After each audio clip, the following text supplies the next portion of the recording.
Okay, we're here with Jake Burns and Steve Grantley from Jake Burns The Big Wheel. Jake, let's get started. Stiff Little Fingers the first time round didn't exactly end on a happy note, did it? Do you want to tell us what happened? Yeah, well, I mean, it was one of those things. I think we were under an amount of pressure because we were starting to actually change the sound of the band. I mean, the Now Then record was a fairly drastic departure from what we'd done in the past. And there were tensions within the band. Some people wanted to pull in one direction, others wanted to pull in another. And instead of, like, you know, if we had an argument, instead of just sorting it out by sort of talking it through and coming to a logical conclusion, things sort of tended to end in fist fights and stuff. So, I mean, it wasn't, it wasn't the happiest ship by the end. I mean, that's not to suggest that there were sort of like fist fights every day in life. There weren't. But, you know, like I said, things that would have been talked through in the past became sort of just slanging matches, you know. Right. Yeah. And also, I think there was an amount of pressure from the audience that we were starting to feel that, you know, sort of was resisting the fact that we were trying to change. And because of that, I just thought it would probably be easier to make a clean break and try and start all over again, you know. And that path to starting all over again initially didn't go straight to Jake Burns The Big Wheel, did it? It started off with something that may have been yourself, Dolph, and Bruce Foxton. Yeah, that came about. I mean, again, sort of the period we're talking about was probably the end of 1982 now, and we had decided to call it a day. I don't think we'd actually announced that yet, but the Jam just had, and I'd been friendly with Bruce for a couple of years by that stage. It was again one of those things. Although they played sort of totally different places in this country, in Europe, we all tended to be sort of bumped on the same bill, you know. So they weren't perceived as sort of a mod or a pop group over there. And we weren't perceived as a punk band as such. So it was like we're all just sort of rock bands, you know. So, you know, one night you'd be playing with the Jam, the next night you'd be playing with UFO or somebody, you know. There was no sort of delineation to that degree. And we just sort of, you know, met one German festival too many that resulted in us all going back to our hotel bar. And I remember sitting talking to Paul. And watching Bruce being thrown across the bar by our road crew and thinking, he looks like a bundle of laughs, and we became chums ever since. You know? Right, yeah. Whenever SLF decided to call it a day, I managed to get hold of Bruce, and we just basically got together, myself, Dolph, and Bruce, and just kicked a few ideas around. I think we actually got as far as making some. I think we made 2 demos. We did 2 demo sessions, I think. And unfortunately, or fortunately, depending on your point of view, Bruce had been offered a solo deal, and I think his feeling at the time was that, you know, he had just been in a 3-piece band where the singer wrote most of the songs, and he didn't want to do it again, you know. Yeah. And I mean, that's understandable. He had been offered a chance to, you know, to run with his own ball, if you like, and you couldn't really blame him for at least wanting to give that a go, you know. Was there ever any thought beyond that point, when Bruce had got his deal, that you and Dolph might stay together and do something? We did try a couple of things, but, you know, it was a bit aimless because there wasn't really a band there. Do you know what I mean? It's a bit difficult to rehearse with just sort of a guitarist and a drummer. Yeah. I mean, the White Stripes seem to do it very successfully, but, you know, yeah. that's the exception rather than, you know, sure, rather than the rule. And that did make it difficult because basically, although we could write songs, we couldn't really give anybody a sort of a clear idea of what the finished article would be like, because either I was playing bass on it or it was a programmed keyboard bass, and it just didn't sound right. Right. At one time, we had a very, very brief possibility when we almost worked with a guy called Sketch Martin, who used to be in a band called Lynx, who were like a soul band on Chrysalis.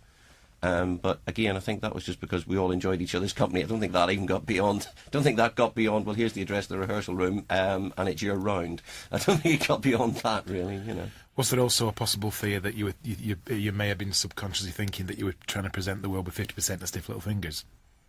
That didn't really occur to me because Dolph hadn't been in the band for a huge length of time. What did worry us was that it was perceived as some sort of, you know, punk version of Cream or something like that. Right. That did worry us slightly.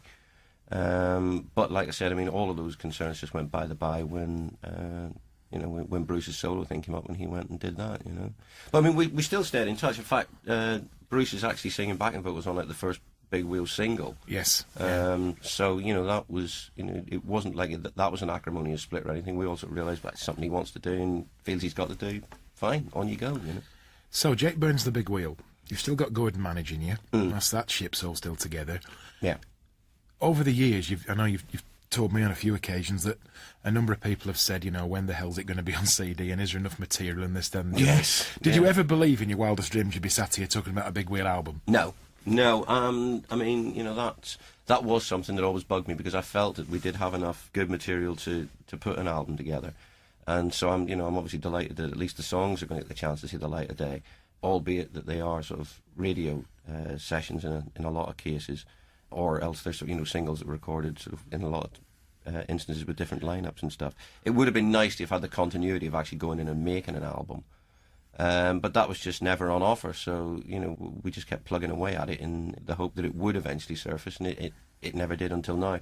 So, yeah, I've got to be honest that it was one of the funnier phone calls I've ever taken in my life when you got in touch and said, oh, we're going to put EMI going to put a Big Wheel album. I was like, really? Couldn't get arrested when we were trying to do it for real, but there you go. Jake Burns, the Big Wheel, how'd it come about? Where did you get your personnel from? The bass player, Sean, I knew from way back. He had played with a band called the Starjets, who'd toured with us, and when, unfortunately for them, their career didn't pan out the way they would have hoped, and so John was at a loose end, and I asked if he wanted to sort of come out and sort of do me guitars for me. So basically John was my guitar tech for a few tours, and we always got on incredibly well. We're always really good mates, and again, sort of the working with Dolphin, like I said, it because it wasn't a proper band, if you like, you know, we were writing songs but not able to perform them, playing them. So when I got together with John, Dolph by the stage had gone off to work with Spirit of Destiny. I think because he missed being in a band as well, you know. Yeah. And so I got together with John and I said, well, the first thing we're doing is we're definitely putting a band together. I'm not sitting around in people's front rooms writing song after song after song that nobody's ever going to hear again. And we basically just put ads in the paper. And the first recruit we got was Steve Grantley. Where did you first hear about Jake Burns, when you first come into his world? When I first met him was through advert in Melody Maker. So that's when I first met him, but before that was, you know, same as everybody else on the radio and NME and Sounds and Melody Maker, so.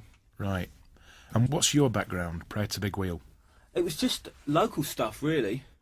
And I'd worked for Thames Television, but playing jazz stuff.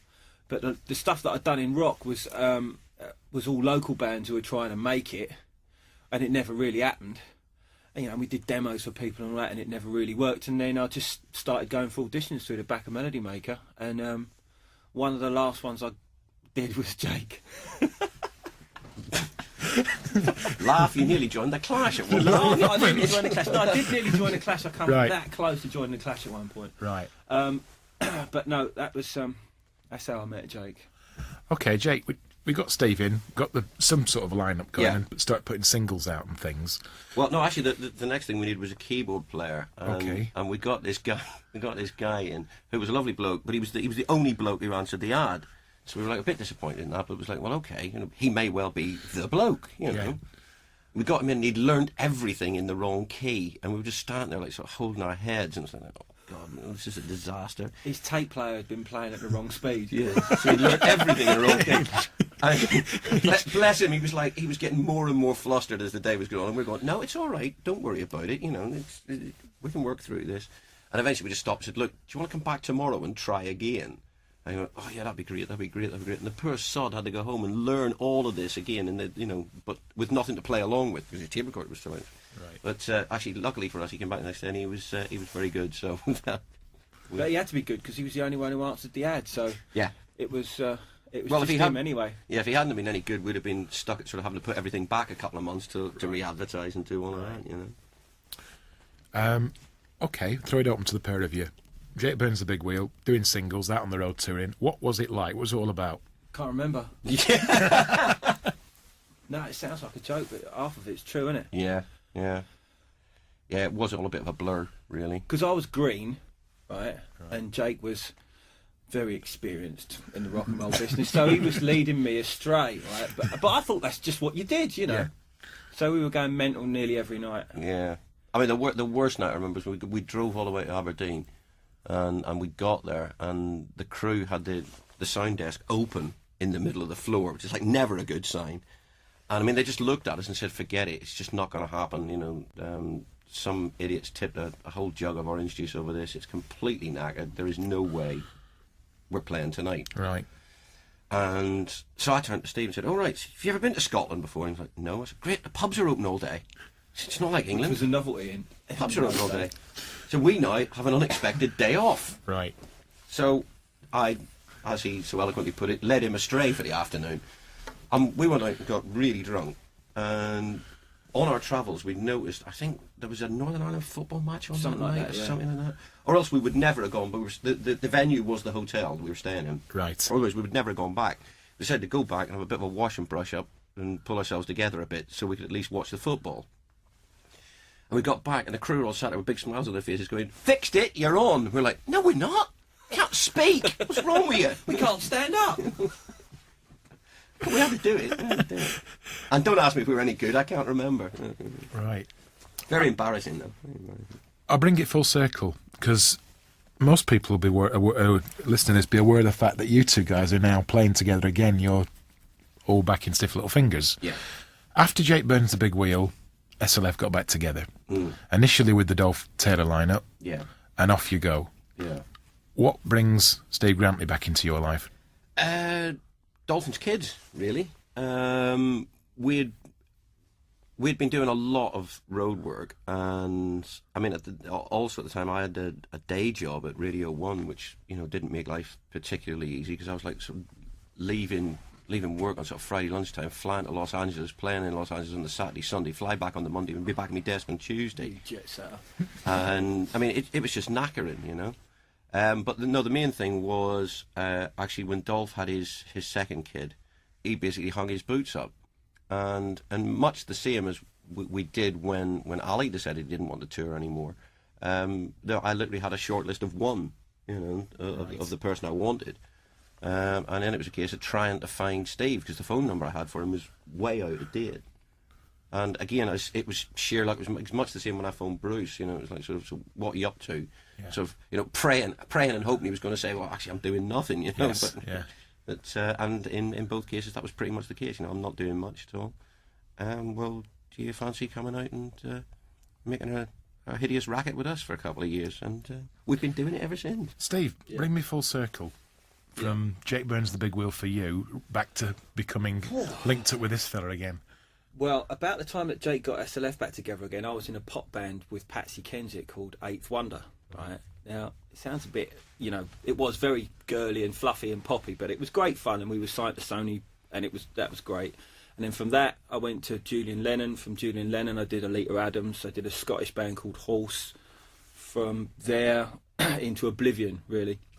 But what I was They doing, were the best lot. They were the best. They were really good. Great. But I was also doing dance records at the time, and I was just churning out these 12-inch dance records. And that's when Jake called me, and it was like, well, anything's better than sitting in the studio doing this crap. Let's go out. But I just couldn't face the drinking again. It was like, Jesus Christ, I never drank so much than when I was in a band with you. So I had to get back into a bit of drinking practice. Absolutely.